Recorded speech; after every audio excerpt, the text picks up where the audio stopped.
نحمده ونستعينه ونستغفره ونعوذ بالله من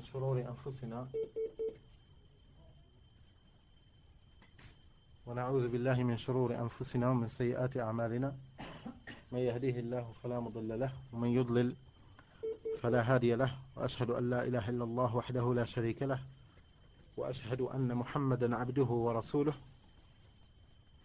يا أيها الذين آمنوا اتقوا الله حق تقاته ولا تموتن إلا وأنتم مسلمون يا أيها الناس اتقوا ربكم الذي خلقكم من نفس واحدة وخلق منها زوجها وبث منهما رجالا كثيرا ونساء واتقوا الله الذي تساءلون به والأرحام إن الله كان عليكم رقيبا يا أيها الذين آمنوا اتقوا الله وقولوا قولا سديدا يصلح لكم أعمالكم ويغفر لكم ذنوبكم ومن يطع الله ورسوله فقد فاز فوزا عظيما أما بعد فإن أصدق الحديث كلام الله جل وعلا وخير الهدى هدى محمد صلى الله عليه وعلى آله وسلم وشر الأمور محدثاتها وكل محدثة بدعة وكل بدعة ضلالة وكل ضلالة في النار. أما بعد, on s'engage aujourd'hui au 51e point. Au 51e point du 12e chapitre, page 96 de Ahkam al-Janaiz. Hein? Quoi 52? Ah oui. Ah. On va faire le décalage sur tout ce qui suit. Ah oui?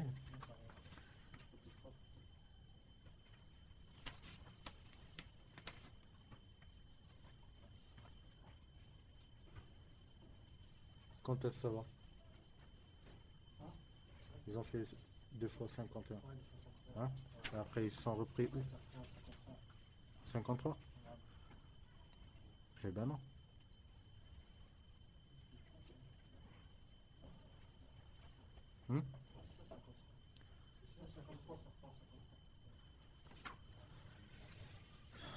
C'est bon, c'est bon.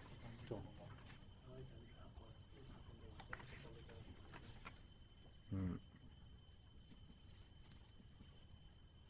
Dès maintenant, tu me le rappelleras si j'oublierai. Oui. Étant donné que hier on a fait le 51e point, on rentre bi'idhnillah dans le 52e point.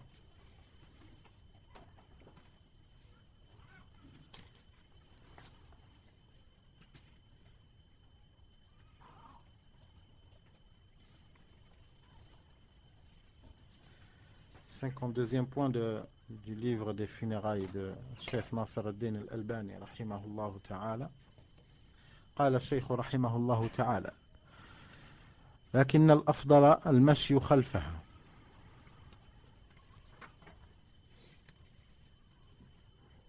Après avoir, dans le 51e point, il a parlé comme quoi celui qui suit le cortège funéraire, il a le choix entre marcher au début, au devant du cortège, à la fin, derrière, à la fin du cortège, à droite et à gauche, étant donné qu'il est collé au cortège et aux morts, qu'il est proche aux morts. Il a le choix entre cela, mais Cheikh Al-Albani, rahimahullah ta'ala, il a fait ce 52e point pour privilégier une place sur toutes les places. Il a dit dans ce 52e point, il a dit لكن الأفضل المشي خلفها لأنه مقتضى قوله صلى الله عليه وعلى آله وسلم واتبعوا الجنائز وما في معناه مما تقدم في المسألة 43 أول هذا الفصل ويؤيده قول علي رضي الله عنه. Il a dit et le meilleur c'est que la personne elle marche c'est-à-dire elle marche derrière, elle suit le mort. Elle suit le mort, c'est-à-dire elle marche derrière, après le mort. Ceux qui portent le mort, toi tu te mets derrière eux, tu les suis, et non pas tu les devances. Tu as le droit de les devancer, comme c'est dans le point, le 51e point, Mais dans le 52e point ici, Cheikh Al-Albani il dit que quoique tu as le droit de devancer le mort dans le cortège, c'est toi qui prends la tête du cortège, hein, ou bien tu prends pas la tête, mais tu te mets au devant du cortège, tu devances le cortège, le mort, mais la meilleure place est que tu sois après le mort, c'est-à-dire derrière le mort, hein, tu suis le mort. Et il a dit tout cela en se basant sur le hadith et tous les hadiths qui parlent du fait de suivre le mort, hein, du fait de suivre le mort, parce que lorsque Nabi sallallahu alayhi wa sallam il a dit suivez vos morts, hein, suivez vos morts, sortez dans les cortèges, suivez le mort, suivez le frère qui est mort, suivez-le dans ses funérailles et tout. Linguistiquement, cela te mène vers la fin, hein, derrière le mort, et non pas le devancer. Hein, quoique le devancer, il est meilleur, mais on privilégie être derrière le mort, hein, être derrière le mort et à la fin du cortège, par l'ensemble des hadiths où le prophète sallallahu alayhi wa sallam, il dit suivez vos morts, et suivez, cela ne veut pas dire le devancer, mais le suivre. Hein, c'est lui qui devance, c'est le mort qui est au devant et toi tu es à l'arrière du cortège. Et il renforce cela, Cheikh Al-Albani rahimahullah, il dit, et il renforce la parole de Ali ibn Abi Talib radiyallahu anhu. ويؤيده قول علي رضي الله عنه المشي خلفها أفضل من المشي أمامها كفضل صلاة الرجل في جماعة على صلاته فذا كفضل صلاة الرجل جماعة على صلاته فذا. Ibn Abi Talib radiyallahu anhu, hein, il a été clair sur le fait de favoriser. Est-ce que c'est le meilleur de devancer le cortège ou bien de le suivre et de venir à la fin du cortège, hein, au derrière du cortège. Alors de là, Ali ibn Abi Talib radiyallahu anhu nous donne c'est quoi le meilleur, c'est d'être à la fin du cortège, hein, derrière le mort, c'est de suivre le mort et non pas de le devancer dans le cortège. Ali ibn Abi Talib radiyallahu anhu, il a dit le fait de marcher à la fin du cortège est meilleur que le fait de marcher au début du cortège. Comme, c'est-à-dire le fait que ce soit meilleur et que ce soit mieux, c'est pareil que c'est mieux que tu fasses salat fi jama'a, c'est mieux que de la faire tout seul. Hein? C'est mieux de faire la salat en groupe, c'est mieux que de la faire tout seul. Hein? C'est pareil, c'est mieux d'être à la fin du cortège que d'être au début du cortège et à la tête du cortège. Naam. Ali ibn Abi Talib radiyallahu anhu, ici il a donné l'exemple de la salat. Est-ce que c'est mieux de la faire en groupe ou bien de la faire tout seul?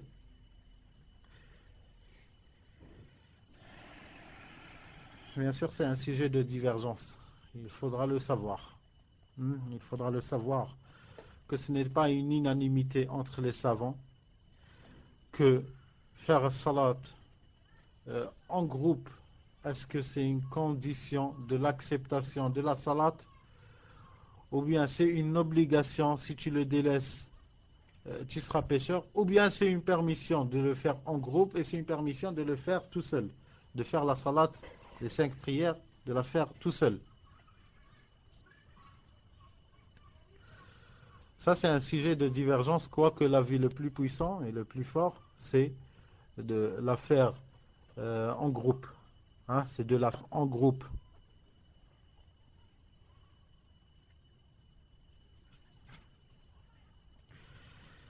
L'avis le plus fort, c'est de la faire en groupe.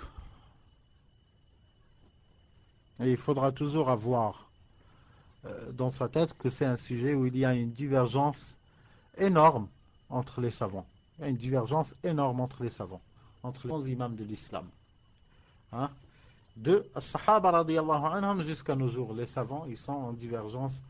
C'est quoi le meilleur ou l'obligatoire. Est-ce que c'est obligatoire d'aller faire le masjid et faire la salat et tout? Certains ils disent que c'est une sunnah mu'akkada. Hein? C'est une sunnah fortement recommandée. Hein? Que si tu la délaisses, tu ne seras pas pécheur. Mais ça détermine ta foi. Hein? Ça détermine ta foi. Et ça nuit à la fiabilité de la personne. Hein? Et d'autres, ils disent que c'est obligatoire de la faire dans la mosquée. Hein, c'est obligatoire. Cela veut dire, si tu l'as fait chez toi, ta salat, elle est acceptée. Tu as fait ta salat, al-Dhuhr ou Asr, ou bien Maghrib, ou bien Aïcha, ou bien Subh. Ta salat, elle est acceptée, mais tu seras considéré pécheur. Pourquoi? Tu as commis un péché. Parce que tu as commis un péché, c'est de délaisser la salat en groupe. Et d'autres savants vont jusqu'au point où dire que faire la salat en groupe, c'est une condition de l'acceptation de la salat. C'est-à-dire, si tu entends le muaddin, ou bien l'heure de salat, il est rentré, et toi, tu t'es pas déplacé à faire la salat à la, maison, à la mosquée, tu t'es contenté à la faire chez toi, il y a des savants qui disent que, quoi que tu la fasses chez toi, hein, quoi que tu la fasses chez toi, ta salat ne sera jamais acceptée. Hein? On ne sera jamais accepté. Et ça a un dalil. Hein, et ils ont un dalil pour cela. C'est ce qu'a rapporté l'imam Ibn Majah, rahimahullah, fi sunan, selon le prophète sallallahu alayhi wa sallam, qui a dit Man sama'a an-nida'a falam yujib fala salata lahu illa min udhr. Celui qui entend l'appel et il ne répond pas, qu'est-ce que ça veut dire répondre? Ça veut dire se déplacer. Il t'a appelé le muaddin. C'est ça l'appel. Hayya ala salat. Venez vers la salat. Falam yujib. Et il ne répond pas à cet appel. Fala salata lahu. Il n'a point de salat. Excepté quelqu'un qui a un motif. Et un motif, bien sûr, un motif valable dans le din. Non pas un motif dans ta mentalité. Toi, tu considères ça comme motif. L'autre, il ne le considère pas. Les motifs dans le din, c'est connu. C'est la peur. Tu as peur de sortir, il te tue. Et ça, c'est des cas connus, des émeutes, en pleine guerre et tout. Ça, c'est connu. Tu as peur de sortir, ou bien il y a instauration d'un couvre-feu. Tu ne peux pas sortir. C'est tout à fait normal. Tu fais salat chez toi. Ça, c'est un udr. Ou bien tu es malade. Tu es malade. Celui qui est malade, il a le choix. Si il est malade et il se voit dans la possibilité de faire des efforts pour partir, celui-là, il aura l'ajr. Mais s'il est malade et il peut pas partir, il a le droit de la faire chez lui. Ou bien il pleut. Ou bien il pleut. Lorsqu'il est en train de pleuvoir, tu as le droit de ne pas faire salat, même si tu as la médaille d'or en athlétisme. Tu as la capacité, tu es fort et tout. Mais il pleut, c'est un motif de ne pas faire salat. Au contraire, dans la sunna, lorsqu'il pleut, al-mu'addin, dans la sunna, il ne dit pas hayya ala salah. Il dit sallu fi rihalikum. Sallu fi rihalikum. C'est-à-dire, faites salat chez vous. Faites salat chez vous. Ça, c'est un motif. Ou bien il pleut, l'imam et le mu'addin et tout, responsable de la mosquée, l'imam, s'il pleut et des gens sont dans la mosquée, il a le droit de leur faire par exemple le dhuhr avec l'asr. Ils font salat, le dhuhr, 4 rak'at, après ils se lèvent, salat al-asr, ils font directement l'asr ensemble, ils assemblent comme le voyageur sauf qu'il ne raccourcit pas. Il est pareil pour l'isha, c'est un motif pour raccourcir. Surtout en plein été, c'est un motif pour le raccourcir. Si il pleut et tout, tu donnes l'occasion aux gens d'aller rentrer chez eux et dormir plus tôt. Au lieu de dire comme quoi, étant donné qu'on est travailleur, on avance l'heure de l'Aïcha. L'heure de l'Aïcha, il est à minuit moins quart. Nous, on le fait à minuit, ou bien on le fait à 11h30, 23h30. Tu n'as pas fait de salat. Tu n'as pas fait de salat. Tu avances la salat de 100 heures. Pour quel motif? Pour motif de jama'. Le jama' il se fait bien avant. Le jama' pourquoi? Parce que les gens ils travaillent et c'est tard. Ce n'est pas un motif. Et ils n'ont pas le droit de faire cela. Ils n'ont pas le droit de faire cela. Et ça fait partie des grands péchés, d'assembler entre les prières sans motif. Alaykoum salam wa rahmatullahi wa barakatuh. Alors, Ali ibn Abi Talib radiyallahu anhu, il a dit marcher dans le cortège, prendre la place derrière le cortège, à la fin du cortège, c'est meilleur que de devancer le cortège et se mettre à la tête du cortège. Hein? C'est-à-dire suivre le mort. Hein? C'est le mort qui prend la tête. C'est le meilleur. Ça, c'est la parole de Ali ibn Abi Talib radiyallahu anhu, et ça nous suffit comme un élève du prophète sallallahu alayhi wa sallam. Il sait ce que c'est quoi la sunna et c'est quoi qui n'est pas sunna. Et ça va en conformité avec ce que disait Nabi sallallahu alayhi wa sallam. Ittiba'ul janaiz, comme Cheikh Al-Albani rahimahullah, il a donné la référence de revenir au 43e point, hein, où on trouve des hadiths où le prophète sallallahu alayhi wa sallam, il dit haqqul muslimi ala al-muslimi, et après il cite khams min bayniha wattiba'ul janaiz, et suivre les morts. Suivre les morts. Comment tu suis le mort? Si tu te mets au devant. Hein? Si tu te mets au devant, c'est le mort qui te suit. Hein? Ce n'est pas toi qui le suis. Quoique se mettre au devant, on a dit que c'est permis. De tous les côtés, c'est permis de te mettre au devant, à l'arrière, à la droite, à la gauche, tant que tu es proche du mort. Hein, c'est permis. Mais dans ces hadiths-là, tels que ce hadith-là du prophète sallallahu alayhi wa sallam, et suivez les morts, hein, ça fait partie des droits de musulman vers son frère musulman, c'est de le suivre lorsqu'il meurt, c'est de le suivre dans son cortège. De le suivre, cela veut dire automatiquement, c'est toi qui le suis et non pas c'est lui qui te suit. Hein? Alors, le meilleur, hein, tout est permis, toutes les positions sont permises. Hein? Excepté bien sûr celui qui est sur une monture, il n'a pas le droit de prendre le devant. Hein? Il n'a pas le droit de prendre le devant. Celui qui est sur une monture, il se met à l'arrière. Il se met à l'arrière. Mais celui qui n'est pas sur une monture, il est sur ses pieds, en marche à pied et tout, il a le droit de se mettre partout. Au devant, à l'arrière, à droite, à gauche. Sauf que le meilleur pour lui, c'est de se mettre à la fin du cortège. C'est de suivre le mort. Hein? Et c'est le mort qui prend le devant. Naam. Cette parole de Ali ibn Abi Talib radiyallahu anha أخرج الأثر أخرجه ابن أبي شيبة في المصنف والطحاوي والبيهقي وأحمد وكذا ابن حزم في المحلة وسعيد بن منصور من طريقين عنه. قال الحافظ في أحدهما وإسناده حسن وهو موقوف له حكم المرفوع، لكن حكى الأثرم عن أحمد أنه تكلم في إسناده. Il y a eu quelques discussions sur la chaîne de transmission de ce athar de Ali ibn Abi Talib. Et Imam Ahmad rahimahullah, il en a dit quelque chose sur cette chaîne de transmission, mais Cheikh Al-Albani rahimahullah, il dit قلت لكنه يتقوى بالطريق الآخر. Car ce athar de Ali ibn Abi Talib, Imam Ahmad ibn Hanbal rahimahullah, il a parlé sur sa chaîne de transmission, mais Cheikh Al-Albani rahimahullah, il lui a trouvé une autre chaîne de transmission qui le fortifie.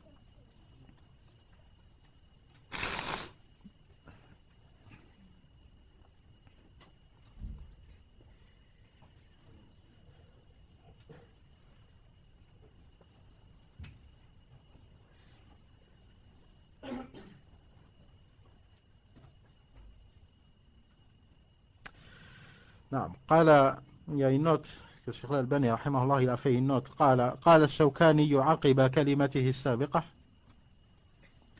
وحكى في البحر عن الثوري أنه قال الراكب يمشي خلفها والماشي أمامها، ويدل لما قاله حديث المغيرة المتقدم أن النبي صلى الله عليه وعلى آله وسلم قال الراكب خلف الجنازة والماضي أمامها قريبا منها عن يمينها أو عن يسارها. أخرجه أصحاب السنن وصححه ابن حبان والحاكم وهذا مذهب قوي. قلت يعني الشيخ الألباني رحمه الله قال قلت كلا فإن الحديث بهذا اللفظ رواه أحمد من طريق المبارك بن فضالة وفيه ضعف، وقد زاد غيره فقال خلفها وأمامها كما تقدمت الإشارة إليها، وقد رواها المبارك أيضا عند الطيالسي فوجب الأخذ بها، وهي نص في التخيير لا في تفضيل التقدم عليها. ومن الغريب أن هذه الزيادة ذكرها صاحب المنتقى في المكان الذي أشار إليه الشوكاني نفسه بقوله آنفا المتقدم ثم هو ذهل عنها. Ici, Cheikh Al-Albani, rahimahullah, il fait une petite remarque sur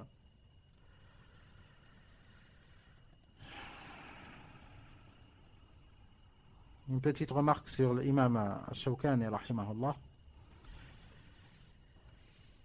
qui a dit que celui qui a à pied, il marche au devant, et celui qui est sur une monture, il marche, il se met à la fin du cortège.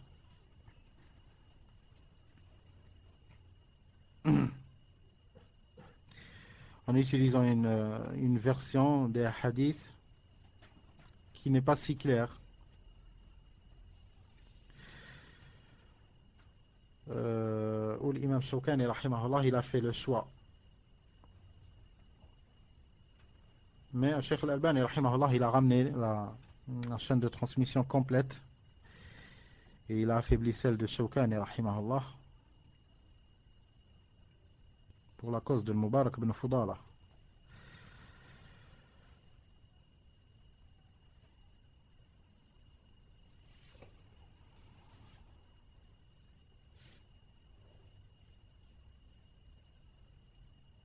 Que la personne, elle a le choix de se mettre à droite ou à gauche, ou au devant ou à l'arrière. Hein? Elle a le droit de se mettre dans tous les côtés, sauf que le meilleur, bien sûr, c'est de se mettre à la fin du cortège. Ça, c'est la note de Cheikh Al-Albani, rahimahullah ta'ala, sur une parole de l'imam Al-Shawkani, rahimahullah ta'ala. 52e point, قال Cheikh Al-Albani رحمه الله تعالى ويجوز الركوب بشرط أن يسير وراءها. Et il est permis d'avoir une monture, et il est permis de monter sur un véhicule, ou bien sur un cheval, ou bien sur un chameau. Hein, il est permis de se mettre sur cette monture-là, à la condition de se mettre à la fin du cortège, et non pas devancer le cortège. À la condition de se mettre à la fin, à l'arrière du cortège. Hein, pour que ce soit pas toi, 53e, taïb, jazakallah khair, barakallahu fik. 53e point, Cheikh Al-Albani, rahimahullah ta'ala, il dit وَيَجُوزُ الرُّكُوبُ بِشَرْطِ أَنْ يَسِيرَ وَرَاءَهَا لِقَوْلِهِ صلى الله عليه وسلم. Il est permis de se mettre sur une monture, mais à condition de se mettre à l'arrière du cortège, non pas au devant, car si la personne a une monture et se met au devant, il ne sait pas à quelle cadence, hein, ceux qui sont à pied. Hein, c'est pour cela, lui il a une monture, c'est au piéton, hein, c'est au piéton de prendre le rythme, de donner le rythme, hein, et la vitesse, et non pas à celui qui a une monture, car ça deviendra pénible pour certains. Et le dalil de cela, c'est le hadith du prophète sallallahu alayhi wa sallam qui dit Ar-rakibu yasiru khalfa al-janazati. Hadith du prophète sallallahu alayhi wa sallam. Le prophète sallallahu alayhi wa sallam, il dit Ar-rakibu, hein, celui qui est sur une monture, il se met à la fin du cortège. Hein, celui qui est sur une monture, qui se met à la fin du cortège. Alaykoum salam wa rahmatullahi wa barakatuh. Et bien sûr, le hadith, on l'avait vu avant, au 50e point, hein, que l'imam Abu Daoud, rahimahullah, il a rapporté Nasa'i, Tirmidhi, Ibn Majah et Tahawi. Cheikh Al-Albani, rahimahullah, il a qualifié d'authentique. Et l'imam Hakim, avant, il avait qualifié d'authentique.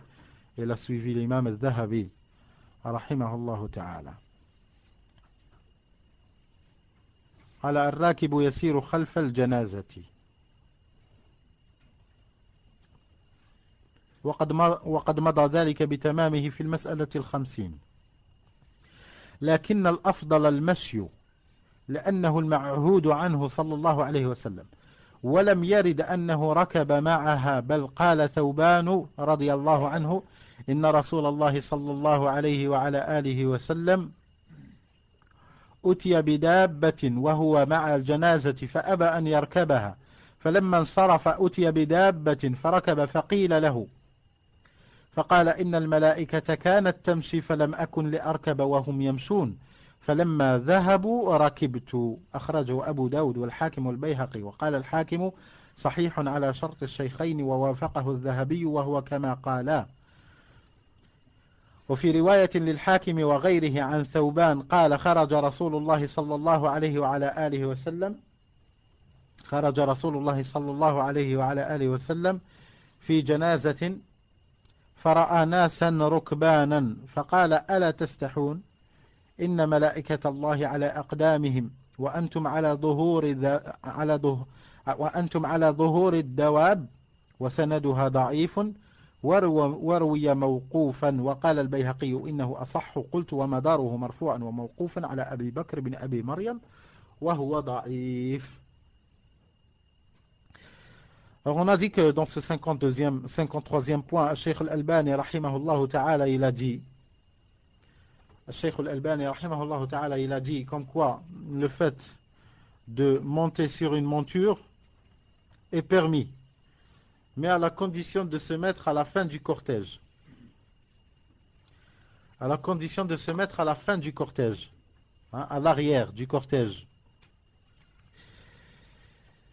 Puis Cheikh Al-Albani rahimahullah ta'ala il a dit et le meilleur c'est que la personne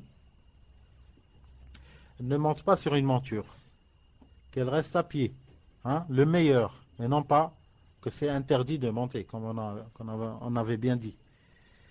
Le meilleur c'est que la personne elle marche à pied.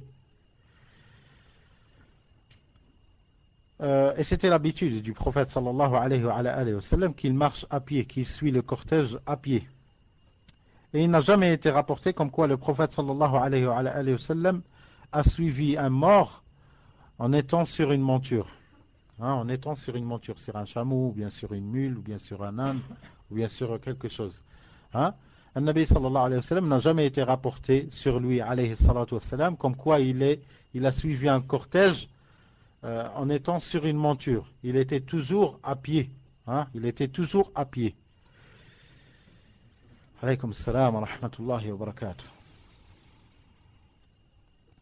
Et il a dit même que Thawban radiyallahu anhu nous a rapporté que le prophète sallallahu alayhi wa sallam on lui a ramené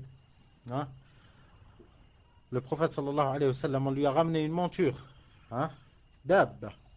Ils ont ramené une monture, un chameau, un âne, un cheval, une mule. Il lui a ramené cette monture et il n'a pas accepté de monter dessus. Il n'a pas accepté de monter dessus pour suivre le mort. Et lorsqu'ils ont enterré ce mort-là, ils ont ramené la monture au prophète sallallahu alayhi wa sallam. À ce moment-là, il est monté dessus. Après l'enterrement, au retour, il n'y a plus d'enterrement, il n'y a plus de janaza et tout. C'est fini le janaza, lorsqu'on la met en l'enterre et tout, c'est fini le janaza. Les funérailles sont finis. Au retour, ils ont ramené la monture au prophète sallallahu alayhi wa sallam après avoir enterré les morts. Ils ont ramené la monture au prophète sallallahu alayhi wa sallam. Ils lui ont ramené la monture comme au premier coup, sauf qu'au premier coup c'était à l'aller. Mais cette fois-ci, ils lui ont ramené après avoir enterré les morts. Le prophète sallallahu alayhi wa sallam est monté dessus. Il est monté dessus. Après, certains ils lui ont dit Ya Rasulallah, c'est quoi cela? C'est-à-dire, pourquoi à l'aller tu n'avais pas accepté et au retour tu montes sur la monture?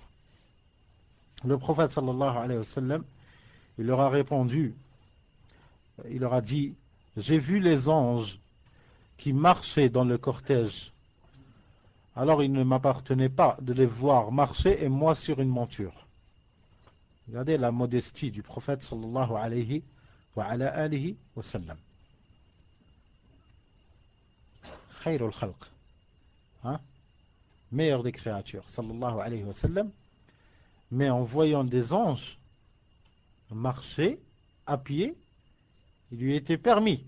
La modestie du prophète sallallahu alayhi wa sallam, c'est qu'il n'a pas voulu, il n'a pas accepté avoir des anges qui passent leur temps à glorifier Allah, hein, qui passent leur temps à glorifier Allah, à adorer Allah Azza wa Jal, ils ne rejettent aucun ordre d'Allah Azza wa Jal. Eux, ils marchent à pied. Il leur a dit, je n'ai pas accepté à aller voir eux, ils marchent à pied, et moi, au-dessus d'une monture. Il a dit, فقال إن الملائكة كانت تمشي فلم أكن لأركب وهم يمشون فلما ذهبوا ركبت. فلما ذهبوا أو ركبت. فلما ذهبوا ركبت. Alors il leur a dit, Nabi sallallahu alayhi wa sallam, je les ai vus marcher dans le cortège. Mais après l'enterrement, après que les funérailles sont finies, ils sont partis. Lorsqu'ils sont partis, j'ai voulu monter sur la monture, je suis monté. Lorsqu'ils sont partis, il ne reste plus la cause pour laquelle le prophète sallallahu alayhi wa sallam n'a pas accepté. Ils sont partis, alaykum salam wa rahmatullah. Lorsque les anges sont partis, lui il est monté sur la monture. Le hadith rapporté par Abu Daoud, Al-Hakim, Al-Bayhaqi, et l'imam Al-Hakim a dit, authentique selon les conditions de Al-Bukhari et Muslim. Il y a une acceptation de ce dire-là par l'imam Al-Dhahabi, rahimahullah, et par l'imam Al-Albani, rahimahumullah ta'ala.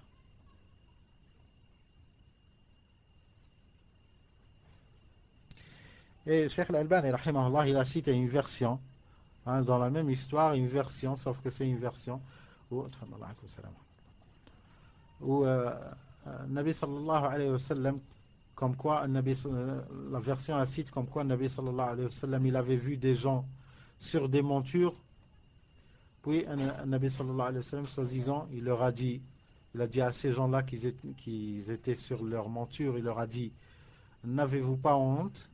Les anges sont en train de marcher à pied et vous, vous êtes sur vos montures. Mais cette version-là, elle est atteinte. Elle est faible. Sa chaîne de transmission, elle est faible, comme l'a signalé à Cheikh Al-Albani, rahimahullah ta'ala. Elle a été rapportée selon un sahabi. Elle a été rapportée en deux façons. Soit marfou'a, il a Nabi sallallahu alayhi wa sallam, de la parole du prophète sallallahu alayhi wa sallam, soit de la parole d'un sahabi. Et les deux versions, que ce soit al-mawqoufa ou bien al-marfou'a, sont faibles.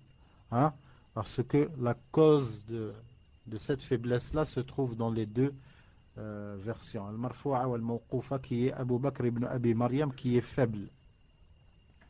Comme l'a dit Cheikh Al-Albani, rahimahullah ta'ala, ils l'ont cité ainsi, ulama al-jarhi wa al-ta'dil, rahimahumullah ta'ala.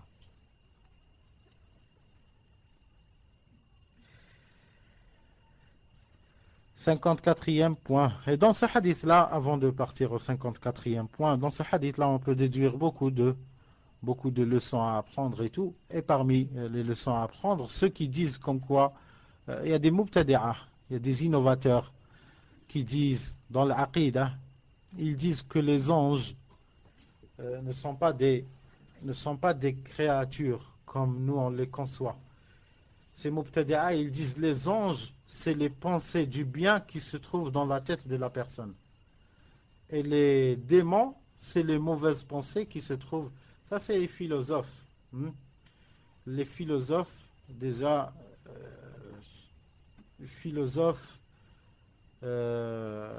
synonyme d'ignare. Ils disent comme quoi les anges sont les bonnes pensées qui tournent dans la tête de la personne. C'est ça les anges, ça t'incite à faire le bien et tout. Et ça, même les kuffars, ils répliquent sur eux. Même les kuffars, vous avez vu, les kuffars, ils disent comme quoi il y a l'ange et le shaitan, il vient sous une forme. Sahih. Les anges, ils ont des formes. أولي أجنحة مثنى وثلاث ورباع يزيد في الخلق ما يشاء. Allah subhanahu wa ta'ala, il a cité comme quoi les anges, ils ont des formes, et parmi leurs formes, certains d'eux, ils ont deux ailes, et d'autres ils en ont 3, d'autres ils en ont 4, et d'autres ils en ont même plus, comme l'a rapporté le Bukhari rahimahullah dans son authentique, il a rapporté comme quoi Jibril alayhi salam, il s'est fait apparaître à Muhammad sallallahu alayhi wa sallam, à notre prophète sallallahu alayhi wa sallam. Il s'est fait apparaître à lui, mais à sa vraie image. Hein? Jibril alayhi salam, par ordre d'Allah subhanahu wa ta'ala, il s'est fait montrer à Muhammad sallallahu alayhi wa sallam à sa vraie image. Et le prophète sallallahu alayhi wa sallam, il a vu Jibril dans sa vraie image. Hein? Il a couvert l'horizon, de l'est à l'ouest. Hein? Il avait deux ailes, dans chaque aile, 600 ailes. Hein? Il avait Jibril alayhi salam, il avait 600 ailes, comme l'a rapporté exactement le Bukhari, rahimahullah. Et comme a dit Allah Azza wa Jal, certains anges ils ont 2 ailes, d'autres ils en ont 3, d'autres ils en ont 4, et d'autres ils en ont et d'autres ils en ont. Hein? Yazidu fil khalqi ma yasha. Hein? Et Allah subhanahu wa ta'ala, al-malaikatu yadribuna wujuhahum wa adbarahum. Hein? Al-malaika, comme a dit Allah subhanahu wa ta'ala, après avoir fini avec le jugement de ceux qui méritent l'enfer, Allah subhanahu wa ta'ala, il décrit dans le Coran comme quoi les anges, ils les frappent au visage et sur leur postérieur, jusqu'à ce qu'ils arrivent en enfer. Ils les frappent. Hein? Ça, c'est qui les frappe? Est-ce que tes pensées, les bonnes pensées, ils viennent et ils frappent la personne au visage et ils les frappent au postérieur? Ça, c'est... Hein? Ça, c'est en science-fiction, ça n'existe pas.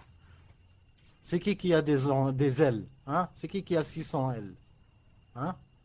Subhanallah. Et ça, ce hadith-là, il montre encore un autre caractère des anges. C'est qu'ils marchent à pied. Hein? Ils marchent à pied. Ils ont marché. Ils ont marché et le prophète sallallahu alayhi wa sallam les voyait marcher à pied. C'est pour cela il l'a pas préféré. Il a préféré plutôt marcher à pied pareil que les anges. C'est qui marchait à pied? C'est les anges. Ils ont des formes, les anges. Qu'Allah subhanahu wa ta'ala nous a éclairci dans le Coran. Certains. Et Nabi sallallahu alayhi wa sallam nous a cité certains de leurs caractères et certains de leurs actes.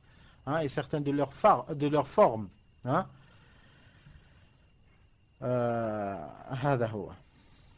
Alors le hadith sert aussi dans ce sujet. Le 54e point, Cheikh Al-Albani rahimahullah ta'ala dit وأما الركوب بعد الانصراف عنها فجائز بدون كراهة لحديث ثوبان المذكور آنفا ومثله حديث جابر بن سمرة رضي الله عنه قال.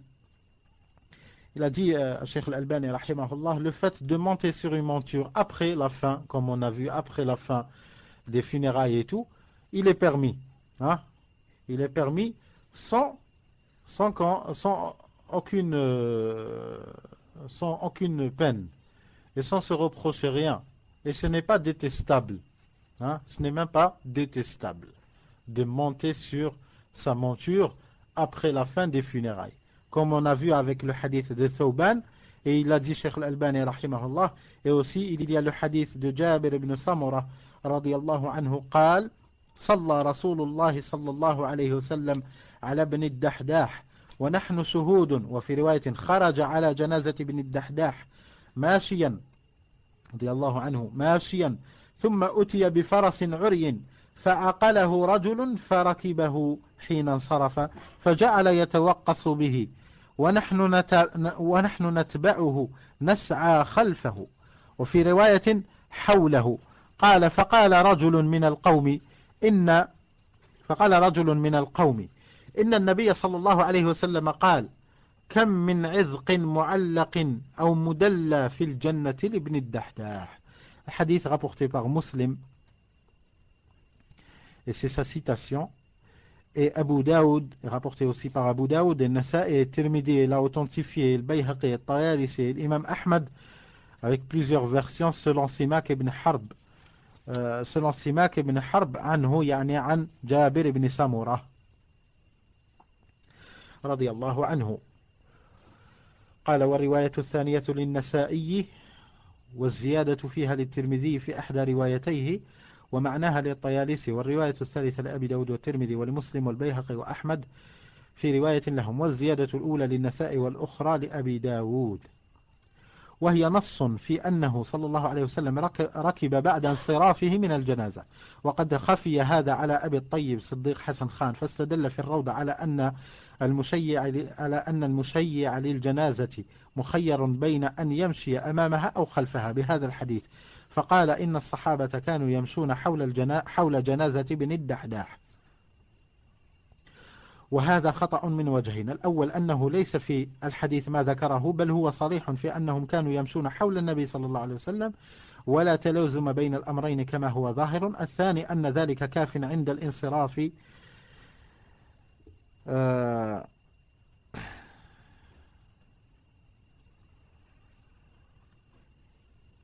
C'est qui a la version là? La version. Qu'est-ce que tu as? Là où je suis en train de lire. Deuxièmement. الثاني أن ذلك. Je crains que ce soit كان. Je crains que ce soit كان. كاف, on peut. Suffisant, mais je crains que ce soit une faute d'impression. ايش عندك سيداتي؟ كافي. ما تظن انه حسب سياق المسألة؟ نعم كاملة صحيح. أن ذلك الثاني أن ذلك كاف عند الانصراف.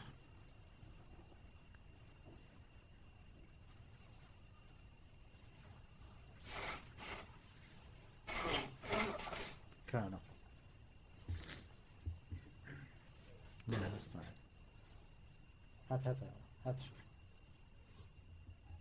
هات يا محمد. كافي. J'ai peur qu'il n'a même pas rapporté ça dans cette édition.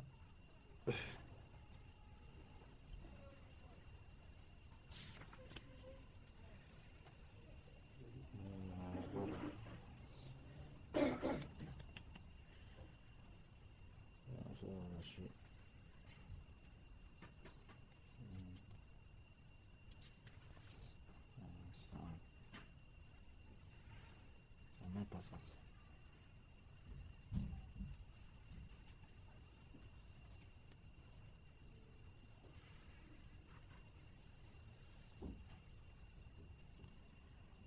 خير إن شاء الله.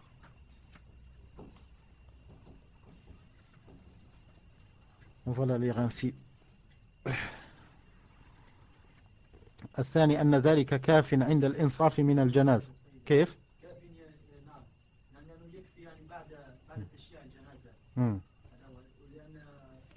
الحديث الذي يأتي بعده يفهم منه ذلك. صحيح هذا مفهوم، لكن والله لأن الكتاب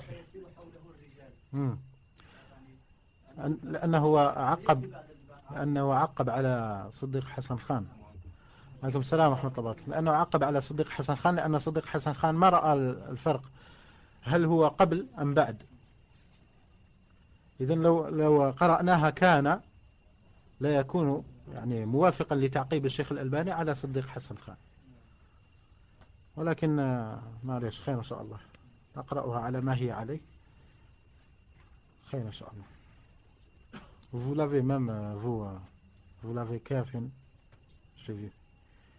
Les notes que des fois vous les trouvez, que je lis et vous n'avez pas, ils sont dans les marges.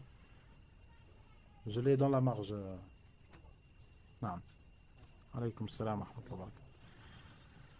إذن نعيده. وهذا خطأ من وجهين: الأول أنه ليس في الحديث ما ذكره، بل هو صريح في أنهم كانوا يمشون حول النبي صلى الله عليه وسلم، ولا تلازم بين الأمرين كما هو ظاهر. الثاني أن ذلك كاف عند الانصراف،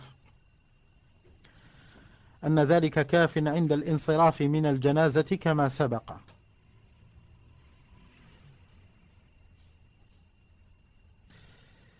ولعل سبب الوهم رواية عمر بن موسى ابن الوجيه عن سماك به بلفظ: رأيت رسول الله صلى الله عليه وسلم خرج من جنازة ثابت بن الدحداح على فرس أغر محجل تحته، ليس عليه سرج، معه الناس وهم حوله. قال: فنزل رسول الله صلى الله عليه وسلم فصلى عليه ثم جلس حتى فرغ منه، ثم قام فقعد على فرسه،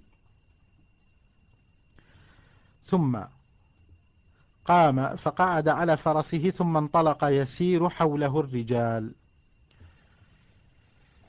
Allah al-musta'an.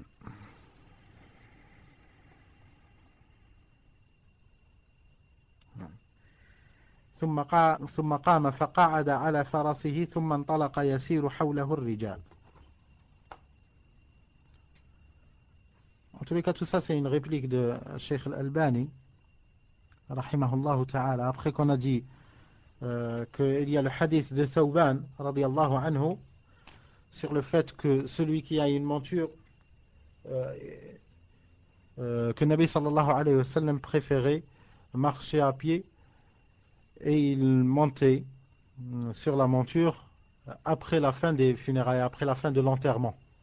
Après la fin de l'enterrement. C'est à ce moment-là que Nabi sallallahu alayhi wa sallam, il a été rapporté sur lui, comme quoi il montait sur la monture. On avait vu pour cela le hadith de Thawban, mais Cheikh Al-Albani, rahimahullah, c'est comme s'il a voulu renforcer cet avis. Et il a dit dans ce 54e point, il a dit le fait de monter sur les montures après l'enterrement, c'est permis parce que le prophète sallallahu alayhi wa sallam, il l'a fait, comme on l'a vu dans le hadith de Thawban, et comme il est confirmé dans le hadith de Jabir ibn Samura radiyallahu anhu, qui rapporte que le prophète sallallahu alayhi wa sallam, il a fait salat, il a fait la salat al-janaza sur Ibn al-Dahdah, sur Ibn al-Dahdah, c'est un des sahaba radiyallahu anhum. Il a fait salat sur lui, puis le Nabi sallallahu alayhi wa sallam, après avoir fait salat sur lui, après l'enterrement et tout, le Nabi sallallahu alayhi wa sallam, il lui a ramené un cheval, faras. Faras, c'est cheval. Il lui a ramené un cheval, puis un cheval sans selle, il n'avait pas de selle, Uri. Puis un homme, comme il est rapporté dans le hadith, فعقله رجل فركبه, يعني ركبه النبي صلى الله عليه وسلم. فعقله رجل, عقله, cela veut dire il a coincé. L'homme il est venu et il a coincé le cheval, c'est-à-dire il a empêché de bouger. Vous savez très bien, si on veut aider quelqu'un à monter, ce n'est pas en tenant le cheval de derrière, mais en le tenant du cou. C'est la technique et que on le tient par les comment ils appellent des rênes. On le tient, il tient la tête, ainsi il ne bouge plus, parce qu'il bouge selon sa tête. S'il dirige la tête vers la droite, il va vers la droite, il peut bouger. Alors cet homme il est venu fa'aqalahu. Aqalahu, cela veut dire il a coincé. Et c'est de là que vient al-aqlu. Al-aqlu, comment vous traduisez l'aql? La raison. Pourquoi les Arabes ils l'appellent al-aql? Parce que c'est avec cette chose-là, c'est avec cette raison que tu coinces, tu coinces les idées, tu coinces la personnalité, tu coinces tout ce qui est comme information, tu le coinces, tu le coinces. Et il s'est donné au sens figuré sur le fait d'attraper le cheval et de ne pas le laisser. Plutôt, c'est même le sens propre. C'est le sens propre dans l'image de tenir le cheval comme dans l'image de retenir les idées. Et quelqu'un qui n'a pas de aql, qui n'a pas de raison, vous trouvez que ses idées ils sont farfelues. Vous trouvez que ses idées ils sont à droite, à gauche. Aujourd'hui, il pense digne, demain il pense à aller affronter la vague du siècle à Sydney. Le lendemain, il s'engage à faire le vente et achat de voitures. Après-demain, il pense, je sais pas, il pense que les témoins de Jéhovah, ils ont de bonnes idées. Après-demain, il redevient tablir. Après, il redevient un joueur de foot. Quelqu'un comme ça, il n'a pas de raison. C'est pas quelqu'un que tu te fies à lui parce que il n'a pas ses idées bien placées et retenues. C'est de là qu'on dit al-aql. Naam. Alors il a dit fa'aqalahu rajulun farakibahu. Un homme il est venu, il a retenu le cheval, puis Nabi sallallahu alayhi wa sallam il est venu sur le cheval, il est monté sur le cheval sans avoir de selle. فجعل يتوقص به يتوقص on dit وقصته دابة وقصته دابة. Vous avez vu lorsque un homme il se fait piétiner par un cheval ou bien par un chameau, ou bien vous avez vu comment il fracasse avec ses sabots, c'est sur la même place, c'est sur la même place, le même terme il a été donné. Pourquoi? Pour démontrer cette image comme quoi le cheval, quoique Nabi sallallahu alayhi wa sallam il était sur un cheval, mais il avait pitié de ceux qui voulaient le suivre, alors il faisait marcher le cheval des pas tout à côté, un pas à côté d'un pas, non pas les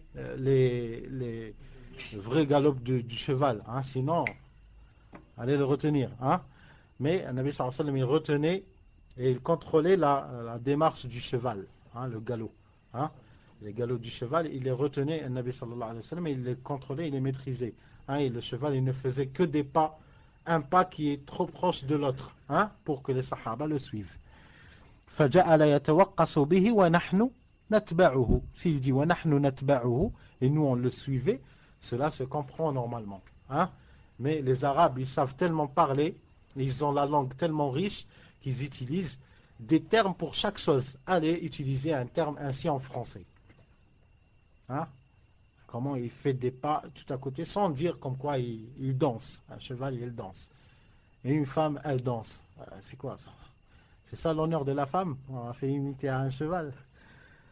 Alors, il a dit وَنَحْنُ نَتْبَعُهُ. S'il dit et nous on le suivait, ça veut dire déjà que le cheval, il faisait de petits pas, de petits pas sur place.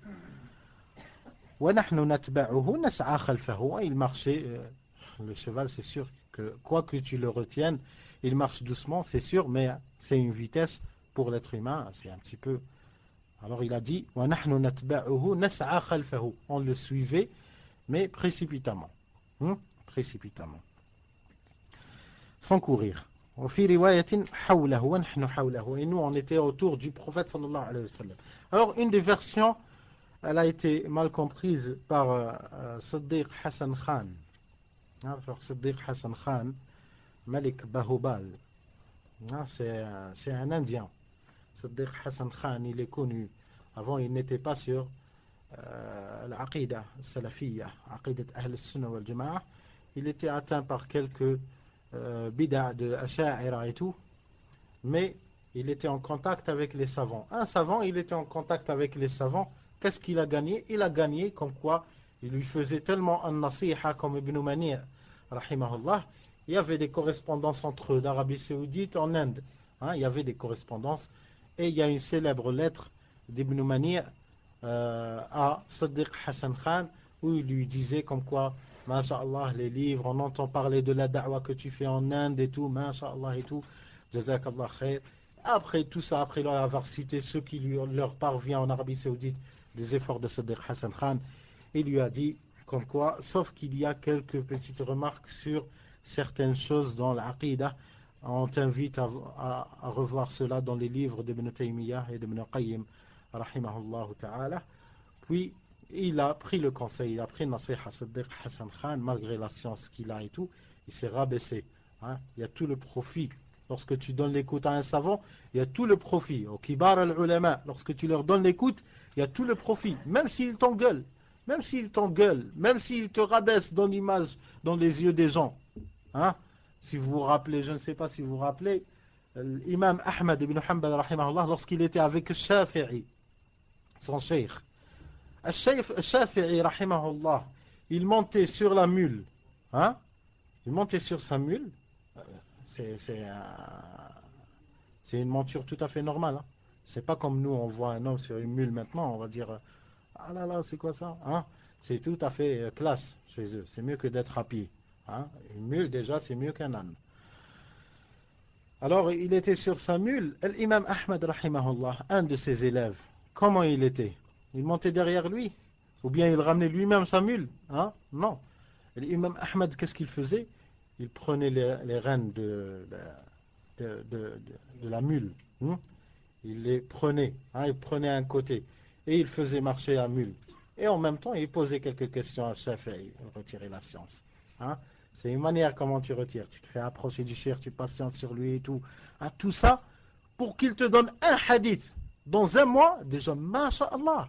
C'est un hadith du prophète sallallahu alayhi wa sallam que des générations et des générations n'ont pas écouté et n'ont pas entendu. Et n'ont pas eu le privilège de l'entendre.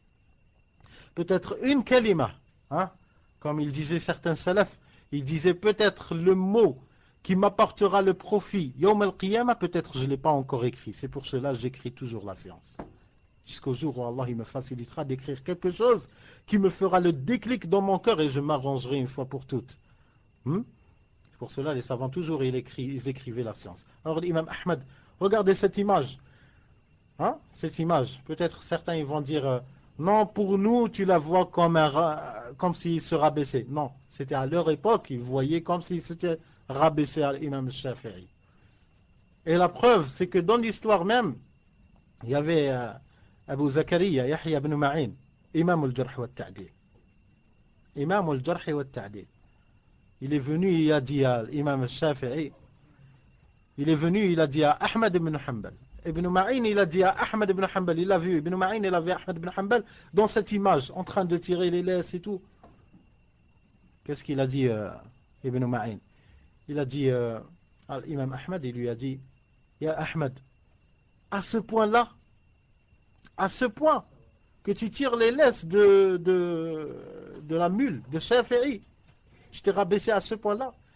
Ahmad ibn Hanbal, qu'est-ce qu'il lui a dit? Il a dit, Ya Abu Zakaria, tu veux la science? Si tu veux la science, tiens avec moi de l'autre côté. Il a dit, tu veux la science? Tiens avec moi de l'autre côté. Et c'était vrai. Et Ibn Ma'in, il n'a pas tenu de l'autre côté. C'est qui Ahmad ibn Hanbal? C'est qui Yahya ibn Ma'in? Quoique Yahya ibn Ma'in, imam al-dunya, fil jarh wa al-ta'dil. Ils disent même que dans sa biographie, ils disent que personne, depuis Adam alayhi salam, imaginez, ulama al-jarh wa al-ta'dil, ils savent ce qu'ils disent. Depuis Adam alayhi salam, personne n'a écrit beaucoup de hadiths comme il a écrit Yahya ibn Ma'in. Tu rentres chez lui, partout. Le plafond plein avec des ossements et tout, avec des boîtes, tout. Une boîte, tu crois que c'est à jeter. Il y a des hadiths, il n'avait pas sur place, il entendait un cher, il n'avait pas sur place du papier et tout. C'était pas si facile. Il a trouvé une boîte, il gratte dessus le hadith, les chaînes de transmission. Ils ont des omoplates d'animaux et tout.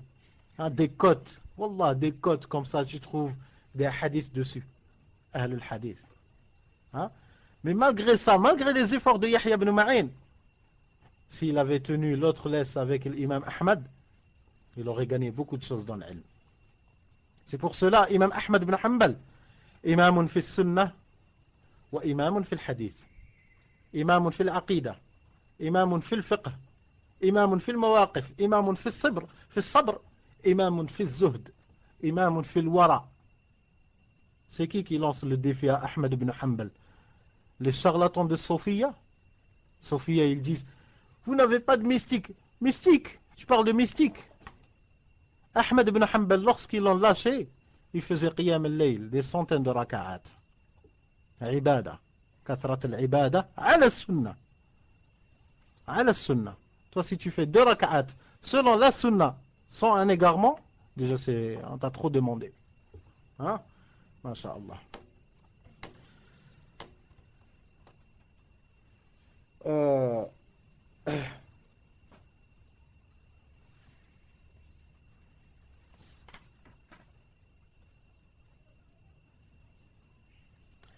فجعل يتوقص به ونحن نتبعه نسعى خلفه وفي رواية حوله. Alors on a dit non, j'étais à Sadiq Hassan Khan. Sadiq Hassan Khan, après il a fait Tawba. Il est revenu à Madhab al-Salaf. Non pas il est revenu seulement, mais c'est devenu quelqu'un qui, lorsque tu lis les livres de Sadiq Hassan Khan, après qu'il s'est remis à Aqidat Ahl al-Sunnah, il est devenu Ahl al-Sunnah et il appelle les gens à suivre Ahl al-Hadith. Regardez ces livres. Masha'Allah. Hein? Et il y a des livres qui sont avant qu'il s'est mis dans sur Aqidat al-Salaf. Al-Rawda al-Nadiyya, c'est un de ses célèbres livres et c'est sur lequel Cheikh al-Albani rahimahullah il a fait la note ici. Certains, ils ont peur. Je vais faire talab al-ilm, j'ai pas de diplôme après que je reviens et tout, qu'est-ce que je vais faire et tout. Ya akhi, tawakkal ala Allah. Tu te donnes à l'ilm. Donne-toi à Allah pour servir Allah Azza wa Jal. Allah, il va pas te lâcher. Allah, il va pas te lâcher. Allah, subhanahu wa ta'ala, il lâche pas les kuffars. Il lâche pas les kuffars. Il leur donne à manger. Hein? Il leur donne des abris. Hein? Il leur donne et il leur donne et il leur donne. Hein? Malgré qu'ils sont kuffars. Toi, tu te donnes à la cause d'Allah, Allah, il va te lâcher. C'est quoi cette connaissance en Allah? C'est quoi ce jahl billah? Siddiq Hassan Khan, pareil, il était talib al-ilm, il s'est donné à Allah, talab al-ilm. Il a fait talab al-ilm jusqu'à ce qu'il est arrivé en Inde, à Bahubal, cette Bahubal-là, cette ville. Il y avait un royaume, le roi c'était une femme, ils avaient une reine. Elle a entendu parler tellement, Siddiq Hassan Khan, l'ilm. Elle lui a proposé qu'il se marie avec elle. Il s'est marié avec elle. Il est devenu le roi de Bahubal. Ah, Malik ou Bahubal. On va faire talab al-ilm. Allah al-Musta'an. Et on a vu, ça ce n'est pas à l'ancien. Siddiq Hassan Khan, il est venu 100 ans après Mohammed bin Abdul Wahhab. Rahimahullah. C'est pas de l'ancien temps. C'est des histoires qui arrivent. Hein? 100 ans. Même moi je vous raconte plus proche. On a vu des frères. Hein? On a vu des frères au Yémen. Rien. Hein? Rien. Un Yémeni déjà, normal, c'est rien. Wallah, ils patientaient, ils passaient leur temps à hifd al-Qur'an, tilawat al-Qur'an, ils hifd. Hafadou kitab Allah Azza wa Jalla et tout. Al-Qadar. Lorsque Ramadan il approche, le Yémen, il y a des visites de Qatar, il y a des visites des Émirats, il y a des visites de Bahreïn, il y a des visites de Saoudia. Ils viennent et ils récoltent les jeunes. Hein? Il y avait beaucoup de frères yéménis, ils récitaient le Coran, alhamdoulilah, ils ont le Coran par cœur et tout. Ils ont été pris par des Qataris. Ils leur ont dit, vous venez chez nous à Qatar, on vous donne une mosquée et tout, ferez l'imam. Ils ont fait tarawih, ils leur ont plu, ils sont restés là-bas. Hein, ils te donnent ta mosquée à toi, ta maison à toi, alhamdoulilah. Et ils continuent talab al-ilm. Certains, ils continuent talab al-ilm. Et d'autres, il y a certains qui, l'argent, ça fait du mal. Allah al-musta'an. Nas'al Allah al-afwa wal-afiyah. Nas'al Allah al-afwa wal-afiyah. Comme salam wa rahmatullahi wa barakatuh. Alors, le Cheikh Al-Albani, rahimahullah, il a fait une réplique sur Siddiq Hassan Khan, sur le fait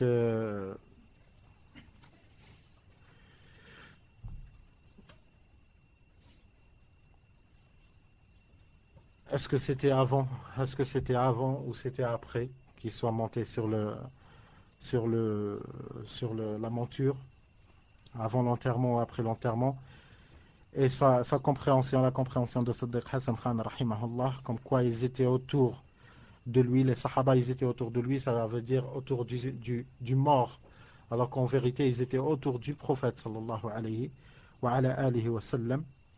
Tout cela parce que Siddiq Hassan Khan, rahimahullah, il s'était basé sur une version d'un hadith qui n'était pas assez complète que ce qu'a rapporté الشيخ الألباني رحمه الله تعالى. Il a dit ولعل سبب الوهم رواية عمر بن موسى ابن الوجيه عن سماك به يعني سماك بن حرب رحمه الله بلفظ رأيت رسول الله صلى الله عليه وعلى آله وسلم خرج مع جنازة ثابت بن الدحداح على فرس أغر محجل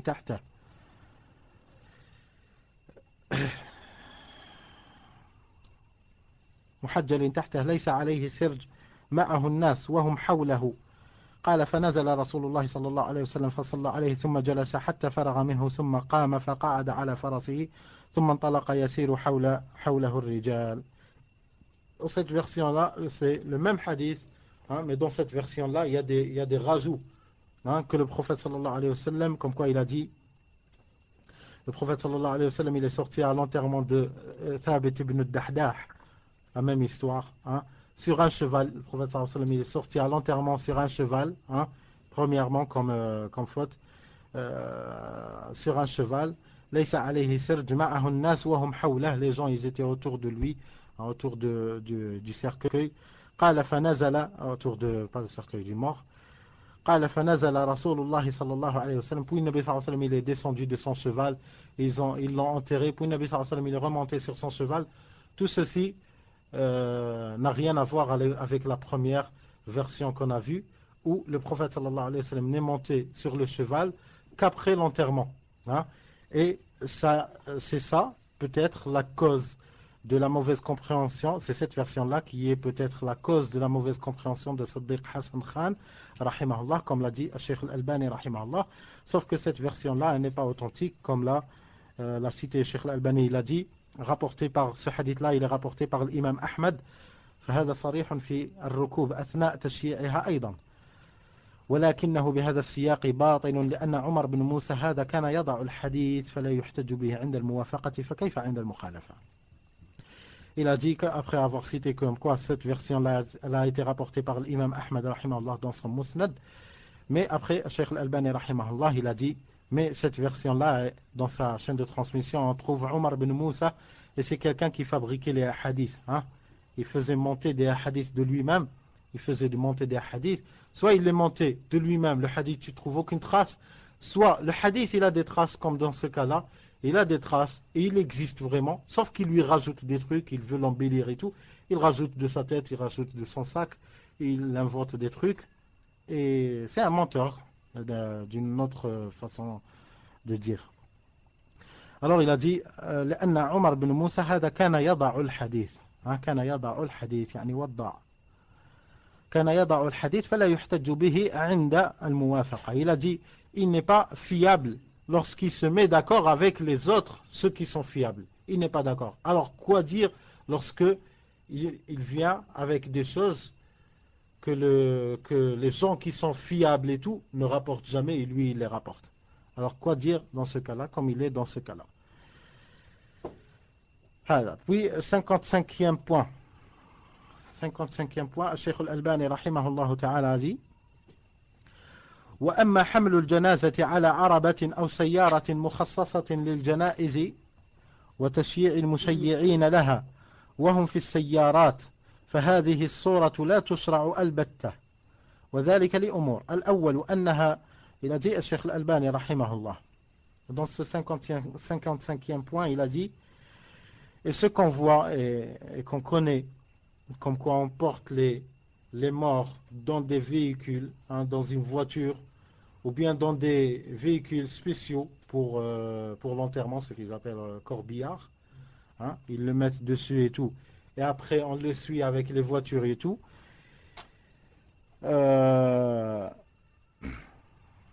فهذه الصورة لا تشرع البتة.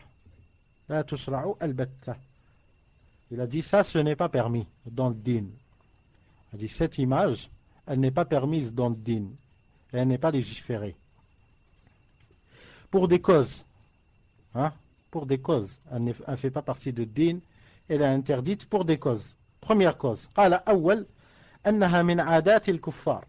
وقد تقرر في الشريعة أنه لا يجوز تقليدهم فيها. وفي ذلك أحاديث كثيرة جدا كنت استوعبتها وخرجتها في كتاب حجاب المرأة المسلمة في الكتاب والسنة بعضها في الأمر والحض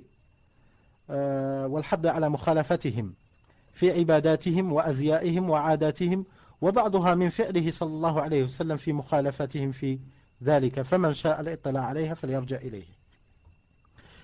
الشيخ الألباني رحمه الله il a rendu la première cause que cette habitude, c'est-à-dire de mettre les morts dans une voiture et nous on les suit par une voiture ou bien dans une voiture spéciale qui est corbillard et tout, ça c'est interdit.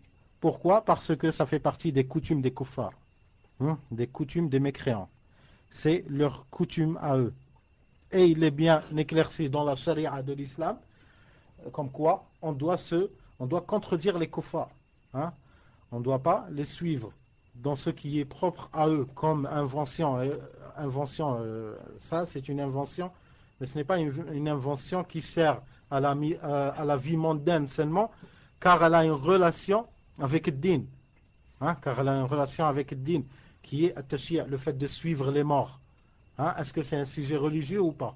Ou bien c'est un sujet mondain? C'est un sujet religieux chez les musulmans. Chez les kuffars, peut-être ils considèrent ça un sujet mondain, s'ils ont déjà un sujet religieux. Hein? Alors, c'est un sujet religieux chez le musulman. Parce que Tashyi' al-Janaza, vous avez vu tout ce qu'on a étudié jusqu'à maintenant, tout ça c'est des sujets religieux. Pourquoi? Parce que le prophète sallallahu alayhi wa sallam, il en a parlé. Il en a parlé. Les sujets qui ne sont pas religieux, c'est les sujets où le prophète sallallahu alayhi wa sallam n'a pas parlé. Il les a laissés comme ça. Tu manges avec une fourchette, tu manges avec une cuillère, ça ce n'est pas interdit. Hein? C'est pas interdit. Quoique la sunna, tu manges avec 3 doigts. Hein? Et c'est plus proche, comme il dit Cheikh Al-Albani, c'est plus proche à la sunna de manger avec une cuillère que de manger avec les 5 doigts, avec la paume de la main, et peut-être même tu vas faire intervenir le coude. Hein? Hein? C'est plus proche à la sunna, parce que à la sunna, dans la sunna, lorsque tu manges avec la cuillère, tu fais intervenir, hein, les 3 doigts. Hein? Que ce soit les musulmans qui l'utilisent ou bien les kuffars. À moins que ce soit d'autres personnes, peut-être ils prennent la cuillère avec toute la main. Hein? Ça c'est Al-Muhim. Qala Cheikh Al-Albani rahimahullah, ça fait partie des habitudes des kuffars qui utilisent ces véhicules-là, et ça contredit parce que il y aura beaucoup de hadiths, il y aura beaucoup de privilèges, il y aura beaucoup de hasanat qu'on ne fera pas, comme les hasanat de porter un mort. Hein? Un hasanat de porter un mort. Comme le hasanat de faire les pas. Hein? Faire les pas et se précipiter dans sa démarche. Tu précipites l'accélérateur. Ça ne vient pas, ce n'est pas religieux. Hein? Alors pour cela, ça fait partie, c'est un sujet religieux. On doit se référer à ce qu'il y a dans la sunna du prophète sallallahu alayhi wa sallam. Étant donné que le prophète sallallahu alayhi wa sallam, à leur époque, il y avait les chevaux. Hein? C'est ce que disent les savants. Al-Muqtadi qa'im fi zamanihim mimma yadullu ala bid'iyat hadhihi al-umur. Al-Muqtadi, cela veut dire il y avait la possibilité que eux-mêmes ils utilisent les montures pour transporter les morts. Hein, pour transporter les morts. Peut-être un, il va dire oui, mais il n'avait pas l'idée de faire traîner un mort par un cheval avec je ne sais quoi. Pourtant, c'était possible. Hein? Et on avait vu, si vous vous rappelez très bien, on avait vu, lorsqu'on a étudié le sujet de transporter les morts, les réenterrer. Hein? On avait étudié le sujet de réenterrer les morts. Est-ce qu'il est permis ou pas? On avait vu la femme, lorsqu'elle a pris son mari, hein, et elle l'a mis avec son oncle, elle les a mis dans des genres de civières, elle leur a fabriqué des genres de civières, ça c'est une femme. Hein, ça c'est une femme. À l'époque, le Nabi sallallahu alayhi wa sallam, elle a fabriqué genre de civières, hein, avec des bâtons des côtés, avec des tissus qui les tiennent et tout, et elle les a mis dessus, et elle les a accrochés à un cheval, hein, pour les traîner, pour traîner les morts. Ils auraient été traînés comme un corbillard, n'est-ce pas? Hein? Ils auraient été traînés comme un corbillard. Mais le Nabi sallallahu alayhi wa sallam, pourquoi il n'a pas utilisé ce modèle-là, hein, que cette femme-là a fabriqué? Il ne l'a pas utilisé à l'époque pour enterrer les morts, et les autres ils vont les suivre avec les chevaux et tout. Pourtant il faisait chaleur et tout des fois. Hein, ils n'allaient pas enterrer seulement en plein hiver ou bien en plein printemps. En plein été, au désert et tout, c'est sûr qu'il fait chaud.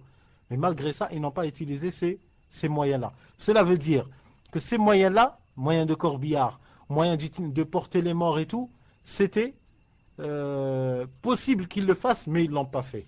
Ce qui est possible que le prophète sallallahu alayhi wa sallam le fasse et il ne l'a pas fait, cela veut dire que c'est religieux et le contredire c'est une bid'a. À l'époque de Nabi sallallahu alayhi wa sallam, il y avait les fils. Hein? Ils ne s'habillaient pas avec des morceaux de bois. Ils avaient des tissus, ils avaient des fils. Hein? Ils avaient plusieurs de ces moyens-là. Pourquoi ils n'ont pas utilisé le fil, hein, pour aligner les rangs dans la salade comme ils le font de nos jours? Ou bien pour faire un trait. Hein, il faisait un trait. Vous vous rappelez très bien le hadith de Sirat Mustaqim. Wa anna hada sirati mustaqima. Le Nabi sallallahu alayhi wa sallam, il avait tracé avec le bâton. C'était une possibilité que le Nabi sallallahu alayhi wa sallam, il trace les rangs, il leur trace les rangs, il leur dit même pas istawu sawu safufakum et tout, ils sont déjà tracés, c'est droit. Le Nabi sallallahu alayhi wa sallam, il l'a pas fait. Pourtant c'était possible et il l'a pas fait. Cela veut dire que c'est ta'abboudi, c'est une adoration. Lorsqu'on ne le fait pas et on fait de la manière du prophète sallallahu alayhi wa sallam, c'est une adoration. Hein? C'est une adoration. Taïb. Alors le sujet des corbillards et tout ça c'est interdit. Hein, tout ça c'est interdit parce que ça fait partie des coutumes des kuffars. Le deuxième sujet, pourquoi ce n'est pas permis dans notre dîne. قال الثاني أنها بدعة في عبادة مع معارضتها للسنة العملية في حمل الجنازة وكل ما كان كذلك من المحدثات فهو ضلالة اتفاقا. C'est ce qu'on vient de dire. C'est ce qu'on vient de dire. Parce que c'est une bid'a. Parce que c'est une bid'a. C'est un sujet religieux. Le Nabi sallallahu alayhi wa sallam, il ne l'a pas fait. Et quelqu'un vient, il le fait. Et il dit ça c'est bien. Et c'est une bid'a et munkara, comme on avait vu hier. Pourquoi cela? Pourquoi c'est une bid'a et munkara في نفس الوقت؟ لماذا؟ أنت لأنها تعارض السنة. لأنها بدعة وتعارض السنة. قد تكون بدعة وإن كانت قلائل البدع من هذا النوع بدعة ولا تعارض سنة. جئت بشيء في دين الإسلام لم يأتي به النبي صلى الله عليه وسلم. ولكن إذا جئت بشيء بدعة ابتدأتها في الدين ثم هدرت به سنة أو نزعت به سنة كانت هذه بدعة أنكر من الأخرى. لماذا؟ لأنها جئت ببدعة وهدمت سنة. وهذا أكثر أنواع البدع. طيب قال لأنها بدعة في عبادة. C'est une adoration, le fait de le porter. Hein? Le fait de le porter. Celui qui porte un mort, qu'est-ce qu'il a comme hasanat? Qu'est-ce qu'il a comme hasanat? Hein? مثل الجبل. hein? له قيراط. مثل الجبل. مثل جبل أحد من الحسنات. C'est qui va l'avoir ça? La Chevrolet. Hein? C'est la voiture qui va avoir cette montagne. Hein? Ou bien celui qui a loué la voiture. Tout ça, ce n'est pas... Tout ça, c'est une bid'a. Elle a contredit ad-din. Elle a contredit la sunna de Nabi sallallahu alayhi wa ala alihi wa sallam. الثالث. Pourquoi c'est interdit? أنها تفوت أو قلت الثالث أنها تفوت الغاية من حملها وتشييعها وهي تذكر الآخرة كما نص على ذلك رسول الله صلى الله عليه وسلم في الحديث المتقدم في أول هذا الفصل بلفظ واتبعوا الجنائز تذكركم الآخرة. نعم. Ça c'est une autre morale dans les enterrements chez les musulmans. Il y a des morales, beaucoup, à en tirer des leçons, beaucoup, à en tirer des profits, beaucoup. Et parmi ça, c'est qu'elle fait le rappel. Al-janaza, elle fait le rappel à la personne, comme a dit le Nabi sallallahu alayhi wa sallam. وَاتَّبِعُوا الْجَنَائِزَ فَإِنَّهَا تُذَكِّرُكُمْ الْآخِرَةَ أو وَاتَّبِعُوا الْجَنَائِزَ تُذَكِّرُكُمْ الْآخِرَةَ. اتبعوا الجنائز لأنها مقتضى الكلام وسياقه يعني لأنها تذكركم الآخرة. الغاية من اتباع الجنائز أنها تذكر الآخرة. Alors, le fait de suivre les morts, les cortèges funéraires et tout, ça fait rappeler le jour de la résurrection, le jour de l'enfer, le paradis, ça fait rappeler tout ça. Hein, ça te remet tu te remets en question, tu te remets en cause. Hein, qu'est-ce que tu as fait, qu'est-ce que tu n'as pas fait. Il aurait pu, il aurait pu être que ce soit toi le mort, mais ce n'est pas toi. Tout ça, tu te rappelles pendant que tu es en train de marcher. Hein? Pendant que tu es en train de marcher. Même si tu es fatigué dans cette marche-là, la fatigue, elle te fait rappeler encore plus. Hein? Elle te fait rappeler. Alors tout ça, c'est une morale qu'on ne retrouvera plus jamais si on utilisera les moyens des kuffars qui sont, eux, corbillards. Et on les voit, Allah al-Musta'an, chez le kuffar, na'ouz billah. Tu les trouves dans le périph'. Corbillard tout seul.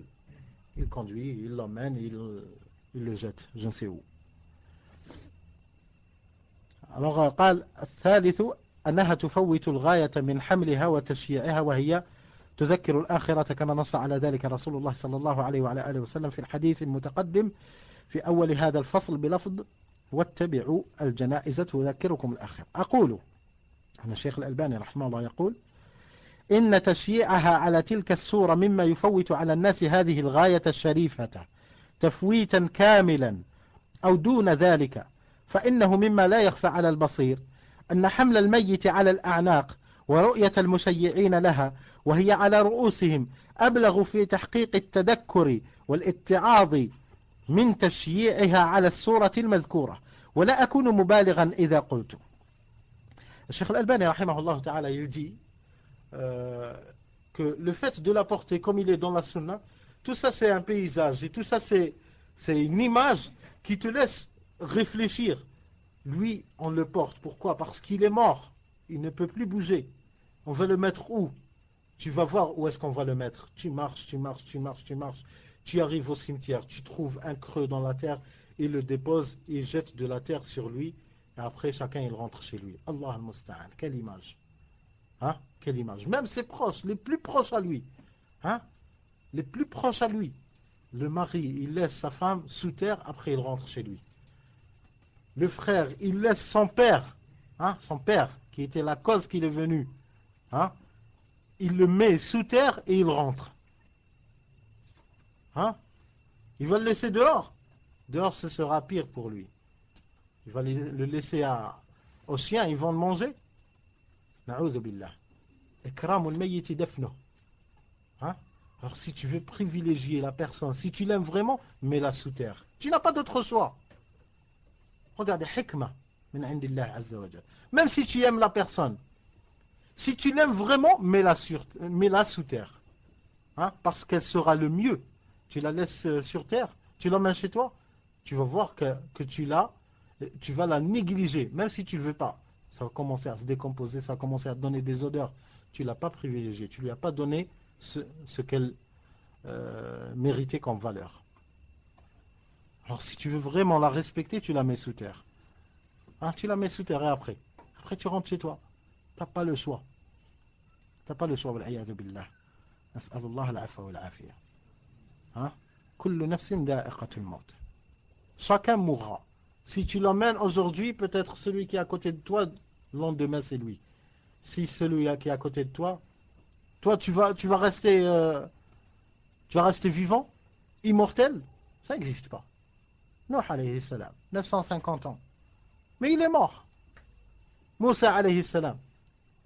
Allah subhanahu wa ta'ala lui a révélé, si mets ta main sur le taureau et tu auras de chaque cheveu de cette bête, du taureau, que ta main touchera, tu auras une année de plus. Moussa alayhi salam, il a dit, et après toutes ces années-là, est-ce qu'il y aura une mort? Est-ce qu'il y aura une mort? Malak al-Maut, il a répondu, Naam. Moussa alayhi salam, celui qui connaît la valeur de cette vie d'ici-bas, qu'est-ce qu'il a dit? Il a dit, alors c'est maintenant. Moussa alayhi salam, Nabi, il peut faire du bien. Hein, il peut faire du bien. Mais il sait que, quoi que tu fasses du bien, tu vas mourir. Alors la mort. Al-Rafiq al-A'la. An yalqa rabbah jalla wa ala. Alors tout ça, tu ne pourras pas te rappeler. Tu es dans la voiture avec quelqu'un, vous suivez le corbillard à une vitesse, Allahu alam, 75 km à l'heure, 20 km à l'heure, c'est rapide. Hein, vous arrivez, vous avez raté tout. Vos jambes n'ont pas senti les pas que vous avez fait. Hein? Le soleil, ça ne vous a pas touché. Vous n'avez pas vu le corps, il est caché dans le corbillard, et en plus les corbillards, ils leur font des vitres teintées. Hein? Kuffar. Et Cheikh Al-Albani, il va parler pourquoi tout ça. قال الشيخ الألباني رحمه الله ولا أكون مبالغا. Et je n'exagérerai pas. Et je n'exagérerai pas. Hein? Je ne vais pas exagérer en disant ولا أكون مبالغا إذا قلت إن الذي حمل الأوروبيين عليها إنما هو خوفهم من الموت وكل ما يذكر به بسبب تغلب المادة عليهم وكفرهم بالآخرة. الله أكبر. الله أكبر. الشيخ الألباني رحمه الله, il dit, ce qui a mené, je ne vais pas exagérer en disant que ceux qui mènent les Européens, il veut dire par là les kuffars, soit européens ou... Ce qui a mené les Européens, hein, les kuffars, à tout cela, à inventer ce corbillard, une voiture spéciale, à une taille spéciale et tout, à l'inventer, ce qui les a menés à l'inventer, et à prendre tous ces moyens-là, hein, tous ces moyens-là qu'ils font, vite fait, bien fait, ils s'habillent bien, hein, ils s'habillent bien, spécialement pour cet événement, ils s'habillent bien. Et ils habillent le mort, ils l'habillent bien. Hein. Ils choisissent les costumes et tout, ils sont achetés, taille et tout. Hein, vous avez vu le croque-mort lorsqu'il vient, il mesure le mort et tout. Allah al-Musta'an. Pourquoi toutes ces causes-là? Il a dit, parce que إنما هو خوفهم من الموت, car ils ont peur de la mort. Hein? Ils ont peur de la mort, al-kuffar. Et c'est une vérité que tu sois kafir ou pas. Hein? Que tu sois mu'min ou que tu sois kafir. Tu dois revenir à cette vérité. Pourquoi les kuffars? Ils disent ils ne croient pas. Mais pourquoi lorsque la mort elle vient, ils ont peur? Pourquoi tu as peur? Ça y est, ton rôle il est fini, ça y est, tu disparais. Et pourquoi la peur? La peur pourquoi? Dans quel rôle? Tu as peur de quoi? Tu as peur de ne plus être? Toi tu te fais dire ça. Tu as peur qu'on te mette dans la terre et on va te salir? T'inquiète pas, tu vas pas sentir. Tu as peur des vers de terre qui vont bouffer toute ta chair? Tu vas pas sentir, tu es mort. Hein? Elle est où leur logique à ce moment-là? Tu as peur de quoi? Hein? Tu as peur de la vérité qu'Allah subhanahu wa ta'ala il a mis dans le cœur de chaque créature. Comme quoi c'est Allah al-Rabb subhanahu wa ta'ala. Hein? Hein? أن تقولوا يوم القيامة إن كنا عن هذا غافلين. Hein? Tawhid, Rububiyyah. عند الكفار, même chez ceux qui ne croient pas, ils disent non, moi je ne crois pas en Dieu, je ne crois pas en l'existence de Dieu. Jusqu'à quand tu vas dire ça? Jusqu'à quand? Tu vas le dire jusqu'à quand? Et après, lorsque la mort elle vient, il a peur. Ah, je lui ai échappé belle, j'ai failli mourir. Pourquoi tu as échappé? Reste. Hein? Si rien ne va se passer, si tu n'es pas convaincu que tu vas rendre des comptes au fond de toi-même et tu essayes de polémiquer avec ton âme et de dire non, ça n'existe pas, reste où tu es. Hein? N'évite pas la mort. Pourquoi tu l'évites? Parce que tu as envie de vivre encore plus. Tu vis encore plus et après tu demandes, c'est en moi, j'aurais bien voulu mourir que de voir ça. Ah, mais lorsque la mort elle vient, ce n'est plus du blabla. Allah al-Musta'an.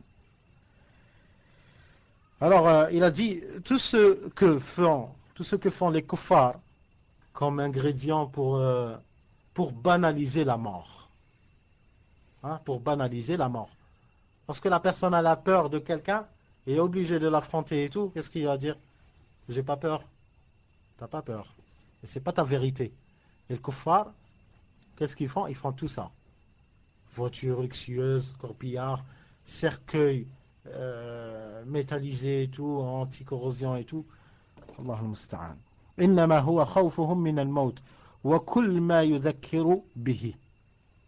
Et tout ce qui fait rappeler la mort. Pourquoi les kuffars ne parlent jamais de religion?